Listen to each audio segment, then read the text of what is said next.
Regardez ce qui se passe quand je remplis ce verre. Tant que je dépasse pas la ligne dorée, c'est un verre normal. Mais maintenant, si je rajoute un peu d'eau, le verre se vide entièrement. On appelle ça la coupe de Pythagore, puisque la légende raconte que le mathématicien a inventé ce verre pour éviter que ses élèves ne boivent trop de vin. Il leur disait, vous avez le droit à un verre de vin, mais ne dépassez pas cette limite. Si des élèves trichaient et remplissaient leur verre à ras-bord en pensant que leur professeur ne les verrait pas, ils perdaient tout leur vin. Et le plus fou, c'est que regardez, il n'y a pas de trou ici. Cette partie-là est étanche. Alors comment ça marche? Et bien tout au fond il y a un trou, donc quand le liquide monte dans la coupe, il monte aussi dans cette partie à l'intérieur de laquelle il y a une boucle. Une fois que le liquide arrive en haut de la boucle, il redescend ici et ça crée un siphon qui vide le verre. On le voit vraiment bien avec cette coupe transparente. Regardez en bas à droite de la boucle, il y a une ouverture par laquelle le liquide peut entrer.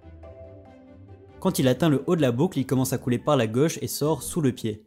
Et là c'est comme ce que vous voyez dans les films quand quelqu'un siphonne un réservoir en aspirant sur un tuyau. L'eau coule, il n'y a pas d'air, donc ça aspire tout ce qu'il y a dans la coupe. Je vous raconte chaque jour une anecdote sur la culture, l'histoire ou la nature, alors si ça vous intéresse, n'oubliez pas de vous abonner.